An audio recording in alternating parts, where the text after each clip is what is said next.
are back here on our world-famous Jiggy Jaguar radio broadcast. What in the world are we doing? Well, we're going to go and do something that we've never done before. Irwin Zucker, the PR professional, the journalist, is going to interview me. Jigman Freud. We are going to go to Irwin, who is going to interview me. Yes, he is going to interview me, so we are going to have to find his phone number. The phone number. And, I don't have his phone number. Well, I do have his phone number. I have it on my cell phone. He called me earlier.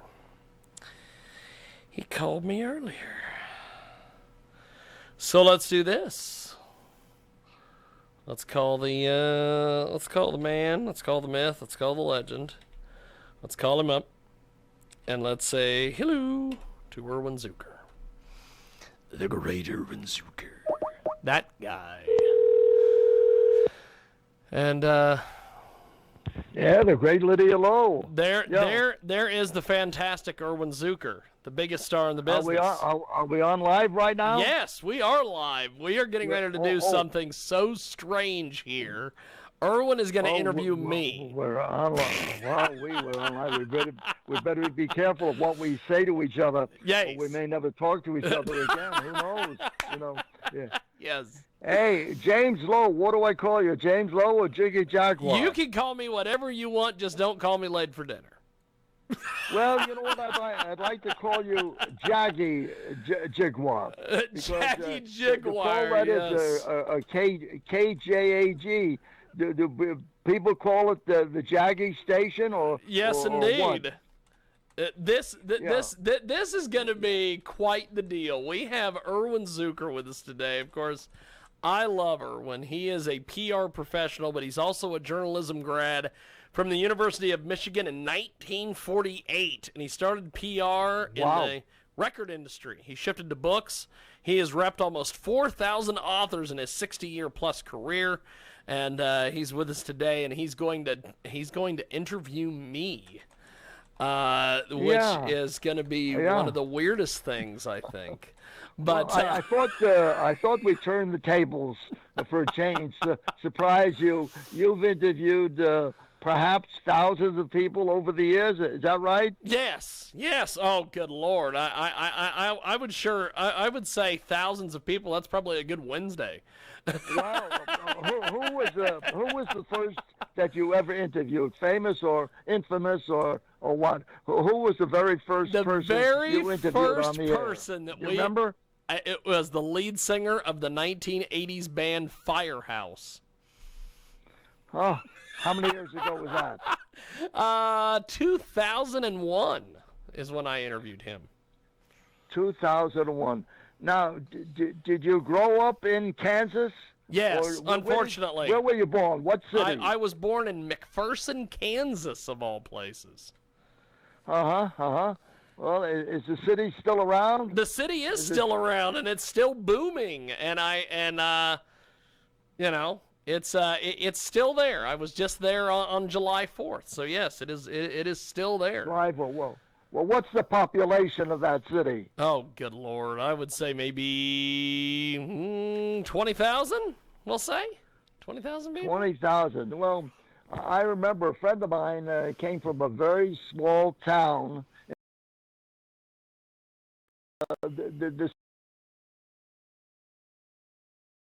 By one person, because every time a girl became pregnant, a guy left town. And that's what that was the yes, story. That is amazing. So the population decreased by one person every time a young lady became pregnant. That is But anyhow, awesome. Listen, let me ask you a couple of quick questions. Okay, let's go. What are you most interested in with your audience? Either informing them or entertaining them in a humorous way. What is your key role? I would say informing them in a humorous way. That in a humorous that way, is that so is that they probably don't forget anything. the gimmick. All right, well, that's good. I think that makes great radio because I've been a booster of radio for years and years. It's my favorite medium. I love it Yes. over TV and the printed word. And everything. I love radio because growing up in New York City, I remember when I was 8 or 9, 10 years old, I used to listen to CBS radio religiously, and I just loved it, loved it, loved it. All right, let me ask you some other questions about your background. You grew up in Kansas. What was your first radio gig? Oh my God, my first radio gig was working at a place called Country 102.9 in Hutchinson, Kansas. I was an overnight country music DJ. I did the 12 to 6 shift. I was the essential part-time weekend overnight guy. Did you get paid? Yes, I was paid $7 an hour, if you can believe that. $7 an hour. Yes. Now you're up to $7.50 an hour. That's right. Well, you're increasing yourself. You're doing better. So how long have you been in radio in general? I have been in radio since 1993. Since 1993. Yes. Have you ever been unemployed in radio, or you've always worked? Very much so. I've been unemployed in radio. If you talk to most of the radio people, I've never been employed. But yes, I have in the past. You still enjoy it? You still enjoy every moment of it? I enjoy the hell out of radio. I love radio. I am a big fan of radio, the concept of radio. I just can't stand the radio business. And I've said that on many occasions. What brings you the greatest joy in radio? What's your greatest joy? I would say putting on a pair of headphones and, as they say, cracking open a microphone and knowing that a whole bunch of people out there somewhere are gonna be listening to me. It's an ego thing, Irwin. Well, I'm in Beverly Hills, California right now. Yes. And you're in Kansas. How did the radio show go this morning with Jerry Hauser? He is fantastic. I found out that he was the he originally designed the logo for Sweet and Low, which is amazing to me. I did not know that. Well, he has an interesting background, and he's a guy who stayed in the industry business over the years, and he became a client of mine. Yes. I've really enjoyed it. So it was a good interview. Do you feel your audience learned a lot from his conversation with him? Yes, because he explained about the diamond business and talked a little bit about his background. Yeah, he told me stuff. I've had him on the show many times. He told me stuff I haven't known before. So. Well, did he get into the part about the coronavirus and the effect of the coronavirus on the industry? Yes, he talked about it from a sales perspective, and then he also talked about it from an actual going out and picking the diamonds perspective. Well, I've never seen anything like it in my life. Never, never, never. I mean, it's just absolutely amazing. But you know something? I think that the virus craze has some advantages. There are a lot of things that go well when you're stuck at home. Yes. But have you been stuck at home, James? Or, not really. I've been going and doing all sorts of stuff.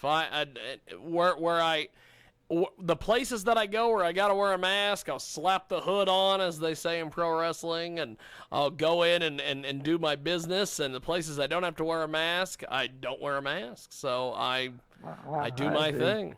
So do you look better with a mask or without a mask? You know, I think if you ask a lot of people, I probably look better with the mask. You look better. I look better with the hood. It improves your appearance. Is that it? It does improve the appearance. Well, that's pretty interesting. But, you know, being stuck at home, I think there are a lot of advantages And we got to get a little serious at times. I know we've been joking around and everything, but I think if you're stuck at home, there are certain advantages. I really do feel that, and especially with me being in the literary industry, I think people who are stuck at home can really think seriously about writing a book. Yes. Have you thought about writing a book about your career? I have James? thought about writing a book with all of my bad experiences in the radio business. I have thought about writing about all the different people, like interviewing for jobs in Alaska and them asking me questions they can't legally ask. Going out to Spencer, Iowa, of all places, where they were going to pay me $40,000, and all I had to do was throw to the Dave Osgood Travel Minute. So, somebody once said, "There's a book in everybody." Yes. Everybody. Yes, there is. I really believe it. I believe everybody listening to us right now has a book within them. Now, Yes. it may not be a bestseller. But you know something? It's a wonderful Christmas gift for the relatives. They'll love it. Think about it. If somebody is listening to us right now and is not sure about writing a book, but we've convinced them to write a book, and if they start writing the book in a conversational style about the family and everything, at least there are people out there who will love it. That particular family will love it. You know, it's just a great. Now, what is your future in radio? Do you have a future? Hopefully, if you talk to the folks in the radio industry, they don't want me to have a future in radio. But I'm assuming that I'm going to be doing what I'm doing now. And just officially, are you the program director of KJAG? Is that correct? I am the PD, as they say, or I am, as they say in the radio industry, the brand manager. So. Oh, I see. So you're not thinking of moving to, let's say, California or New York? I would love to move to California. I would love to move to California. I don't want to move to New York because that's too close to New Jersey, where Michael Nagy's at, and he's been trying to get me to move there for years. I'd love to live in Chicago, but I don't think Chicago is big enough for me and Mancow, so I'll just let Mancow have Chicago. So yes. Right now, what is your relationship with the people who are paying you every week? I pretty much show up, I do my thing, they sell some advertising, and I get paid. And have you thought of writing a book about your experiences? I have thought about writing a book. In fact, I have notes that every December that I need to start writing the book, and then everything gets pushed back. Have you got a good title for it? No, I don't have a title yet. That's the big thing. I don't have a title yet for the book. Well, maybe you can call it Jigging and Jagging in My Own World, or Jigging and Jagging Out of This World. Jigging and Jagging Out of This World. Out of This World, yes. You know, that might be a brand new TV show I might have to come up with somewhere. Okay, well, let's think about it. Jigging and Jagging out of this world. You know something? I think it is good for TV. Yeah. Are you doing much TV right now, or is it all radio? No, it's pretty much all radio, but we're getting ready to launch some green screen stuff and do some cool things, so... It's always out there. People in the TV industry are never going to get rid of me, just like the people in the radio industry will never get rid of me. Let me ask you: do you have to rehearse much for your radio shows and interviews, or is it mostly ad lib? I just turn on the microphone, ask some questions, and every once in a while say "phenomenal." That's pretty much what I do. And how do you get rid of somebody who's not really selling the goods, so to speak? Usually I hit them with, my next guest is calling and I've got to go.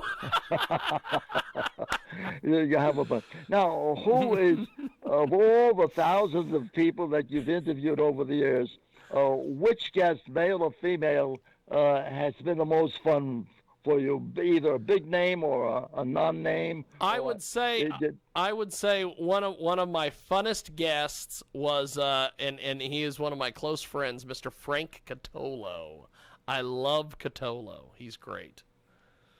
Yeah, is he doing his own show right now? He's still doing Catolo Chronicles on Thursday nights. In fact, he is getting ready to, I think he told me that he was going to reach out to you or have you reach out to him because he would like to have Barbara Sternig on. Well, so he's your favorite all-timer? I would have to say Frank is the man as far as radio goes. As far as TV interviews, it was either the comedian Gallagher or the watermelon guy. Or well, that's interesting. Now, what about your own family?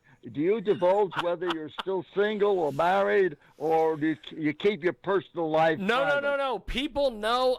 I have talked on this radio broadcast for many years about different ex-wives, girlfriends, all sorts of things, and I do have a. I like to refer to her as the assistant.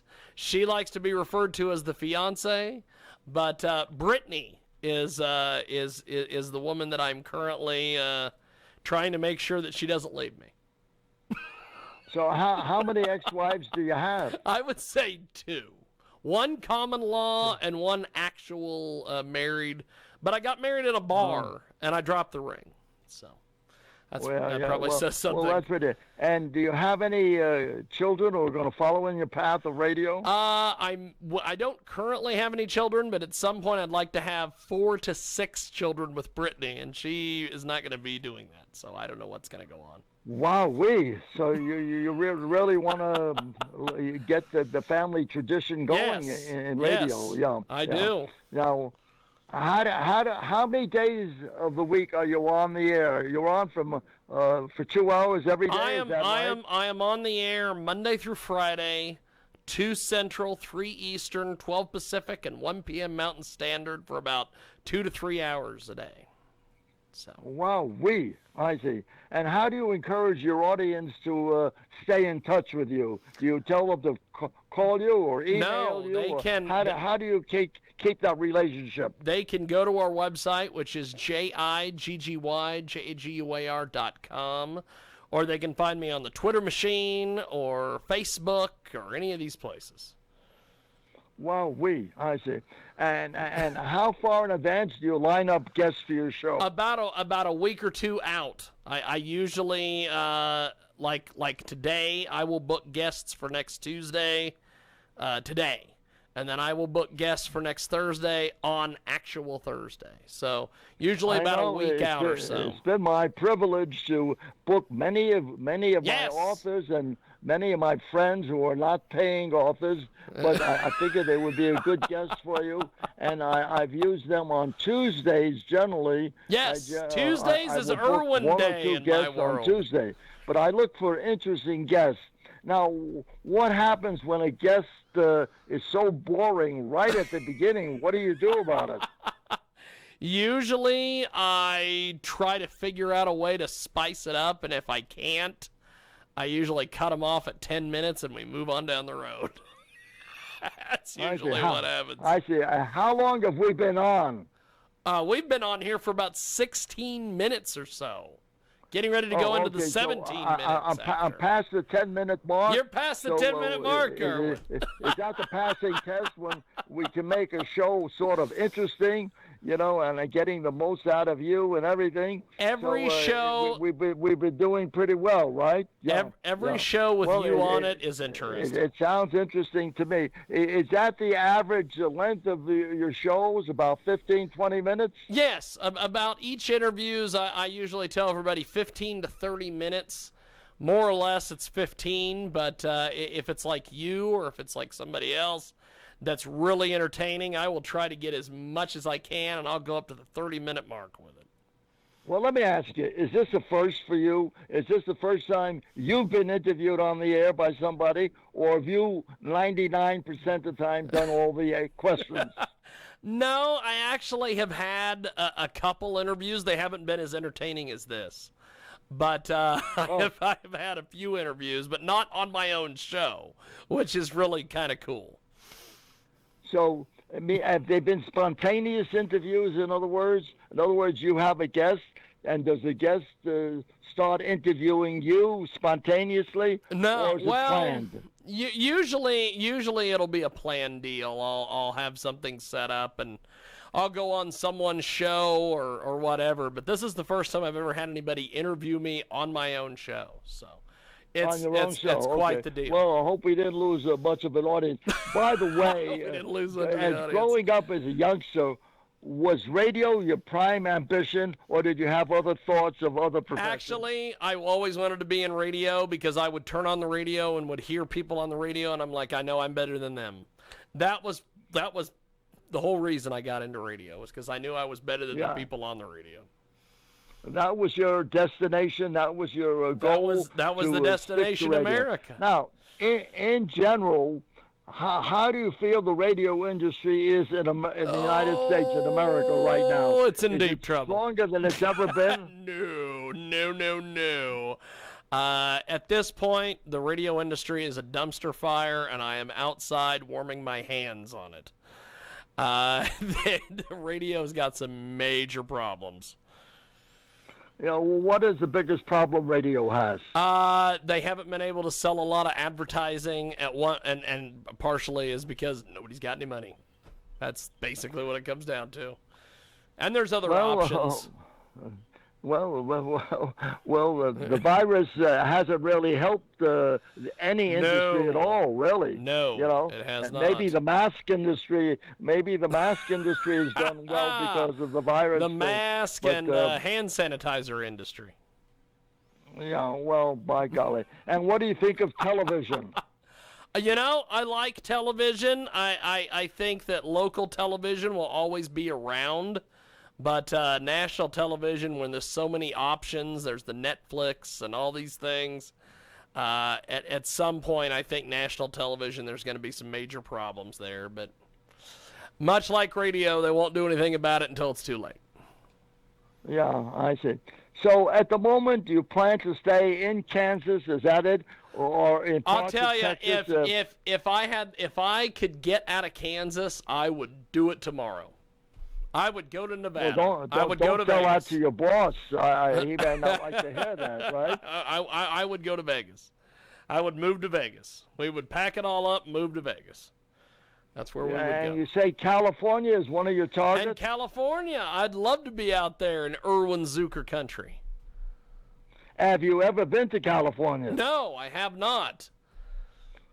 I would love to come to California. Money grows on trees out here. In fact, when we go to Vegas every year, I always see the sign that says Los Angeles this way. I've always thought about, let's just get on that road and just go to L.A. You prefer Southern California above Northern California, like San Francisco over, or you prefer Los Angeles over San Francisco? I would say Los Angeles, because Los Angeles is the home of the great radio personality Tom Likas. I like Tom Likas. Oh. I'm a big fan of Likas. Yeah. Whatever happened to him? Is he still doing radio or not? He's doing he's doing an internet show. He's out there on his website. He's doing a podcast, all these things. Can people like you make big money on the internet? A little bit. You're not going to make Joe Rogan type money. I'm not making billions like Joe Rogan and Spotify. Yeah. Well, who is your favorite in radio right now besides yourself? I would say Mancow Muller out of Chicago. Oh, he's still very active. Have you ever heard of Mancow in Chicago? Yes, he's still very active. He has he's a morning. He's a morning guy. Only morning radio. He's a morning guy. Yes. Yeah, and in fact, who else? What about among female radio people? Do you have anybody who stands out? I would say Dana Lausch. I don't know if you've ever seen her. She used to be with Glenn Beck and them, and she's she's a right-wing crazy, but she's hot. So. What city? She's in St. Louis, I believe, of all places. Oh, by golly. So do you advise My youngsters to break into radio, to try out the different... I've had a few people that I've advised on how to break into radio, and it's worked for some and it's not worked for others. So I guess I'm batting 50-50, Irwin. Well, they have to listen to radio a lot. Isn't that important? Yes. Well, is it better to start listening to morning radio, afternoon radio, or evening radio? Which has the biggest field? I would say mornings. That would be the... Well, that's always been the truth with me. Morning radio people get paid the most, don't they? Yes, they do. In general? Yes, they do. More, but they make big money in the morning radio, I see. And, well, by golly. So New York does not appeal to you, is that it? No. I'm not interested in New York City. Even if they offered you big bucks and everything? Yeah, even if they offered me money, I still wouldn't go there. Yeah. Who am I kidding? I'd move there in a heartbeat. What are your other interests besides radio? Are you a reader of books? Are you a reader of magazines or newspapers? What is your favorite print media? I would say my favorite print media would probably be the newspaper. I still like the newspaper. I know there's a lot of people that don't like the newspaper, but I still like the newspaper. What is your favorite newspaper? USA Today. Anytime I see that in an airport or anything like that, I will pick up a USA Today. By golly. Yeah, I still like to read it because they have a good book section once a week. You know, the leading books that are selling and what's happening. Yeah, and they surprise us with stories and everything. Well, that's great, but I haven't picked up a copy lately. You know, yeah. So, what other media really appeals to you? God. What about personal appearances? Have you put on your own show? You know what's funny is I have made a few personal appearances, and we used to have a guy on our TV show who was this drunk. He was named Bruce on the Loose, and he ended up getting booked for a public appearance at a karaoke night one time. So I think that's pretty damn cool that somebody from our little TV show that we were doing managed to get himself a paid gig somewhere. Well, I like that title, Bruce on the Loose. Bruce on the Loose. Look him up on YouTube. Well, I think a title is always important because I'm writing a book about all the people that I've worked with over the years. And the title of the book is called Greats and Ingrates, and You're in It. Greats and Ingrates, and You're in It. All about the people that I've worked with over the years, and I'm trying to find the time to put it together. Well, that's awesome. Go for it, Irwin. Well, as more or my authors unfortunately die off, it's pretty rough. I'm going to be 93 years old September 23rd. I mean, at 93, I don't know what the word retirement means. A lot of people ask me, Irwin, when are you going to retire? I said, and do what? Do nothing? I said, do what? Do nothing? I'm a one-man operation. I work out of my home. I've got 3 phones on my desk. I don't have a secretary. I do all the bookkeeping, all the secretarial work, all the contact work. Or I bug the hell out of James Lowe and, try to sell him on my office. Yes. Now, what's the best way a public relations person can sell you on a guest? Send me an email. Tips. That's it. Send me an email, and I'll schedule them. I will not turn down an interview. I will interview anybody about anything. I will talk to anybody who will James, talk to me. Can you draw out people? Can you find anybody interesting? Do you find everybody has something to say to make the interview interesting? Yes.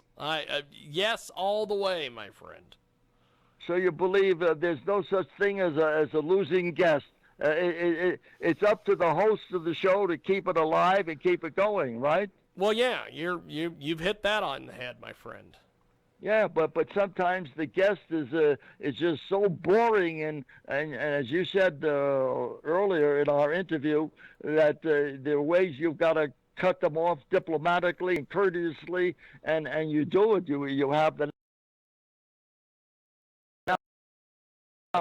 now. Does management influence you in any way to book certain guests or not? No, no. I've only had one job in the past where they influenced who I booked, and that's about it. But no, I do all the booking. Now, obviously, if somebody wants to pay me to come on the radio show, they'll definitely be on the show. Now, But getting back to your early education, you started thinking of radio when you were a little past kindergarten and in your early I would say pre-high middle days, or school. when did you start? I would say middle school days is when I wanted to get into doing radio and everything. What about college? Did you go to college? Yes, I have a journalism degree in radio. From which university? Kansas Wesleyan University. And so that's helped you. Is it necessary for people to get educational training, or just start training at an early age at any radio station? I would say just get yourself in the door, get an internship, all that stuff, and you'll be right off and running. Is email the secret of communication with a listener and a talk show host such as you? Yes. That is your best path. The more email, the better. Is that it? Yes. That's trick. So, what are your future plans right now? What do you want to do for the rest of this year? Stick with the station here you're at, or you? I would say since COVID-19 is kind of just canceled this year, I pretty much will just stay put where I'm at, and we'll just see what happens.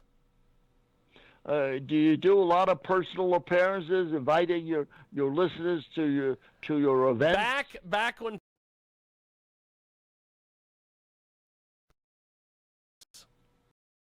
You mean you're not allowed right now? Is that Well, it? with all the Because COVID stuff, home? everybody's stuck at home. Everybody's canceling events, and it's just kind of a mess. What's the best advice you have for people who are stuck at home? To keep listening to radio? Yes, keep listening to the show. That's pretty much the only advice I have. Now, James, do you have any competition where you operate out of? I do have a little bit of competition. We've had a few folks who they try to start all sorts of trouble. I don't allow them to start trouble, and that's pretty much it. So you don't like troubleshooters. You know, you want to keep going like full blast. So you think there might be a book in you someday? Is that it? Yes. I am gonna probably write a book as soon as I get off the phone with you. Do you keep a record of interesting things that happen to you every day or every week? A little bit here and there. You keep track of like a journal kind of deal. Who are very, very good. You keep track of guests who you would like to invite back often, or perhaps have a guest as a regular. Do you have any regular guests that appear periodically? Yes. A lot of folks that appear periodically. Well, that's good. And you can either turn them down or make each interview more interesting. Is that right? Yes. Well, I'll tell you, I think I could write a book about you. In fact, I just before I went on the air with you, I got a call from a friend of mine who used to be with a newspaper in Beverly Hills, but the newspaper was sold and he got fired. And he called me to ask me about some ideas to help him. I said, his name is Steve. I said, Steve, call yourself the Steve. unlimited literary agent. There he is. Or Steve Simmons, the literary unlimited, and do ghostwriting. Think of writing a book. Think of a lot of things connected with the book industry. And he thanked me profusely. He said, I didn't think of all those angles. I said, yes. And another thing, you've got to work around the clock. And let me ask you, James Lowe, do you personally work around the clock? It seems like it. Seems like it. It does. It seems like it. Yes. Yeah. Well, that's an interesting observation. It seems like it. In other words, it seems like it. Yes. You don't keep regular hours. No, I do not. No, I do not. And things always happen to get in the way, and there's all sorts of problems, and things happen. Yeah. Well, I think radio is still very active. I think when people want information in a hurry, yep. I think they tune into radio right away because it's right there. Television doesn't always cut in immediately. They take their time, in announcing something. But radio is right there, right in front of you. Yes. And I think radio is very much alive. I don't think it's falling off. Maybe in some parts of the country it is, but in general, I know this in Los Angeles, we have major radio stations. And I really hope, James Lowe, that one of these days you'll join the crew at one of these radio stations. Or perhaps, do you think it's necessary for somebody to come up with an idea to break into a radio station? I've met a lot of people who have broken into a radio station, but I know what you're saying there, my friend. Yeah, well, I was just thinking, if somebody like you came up with a new idea to entice listeners and to entice advertisers, the radio management might listen to you.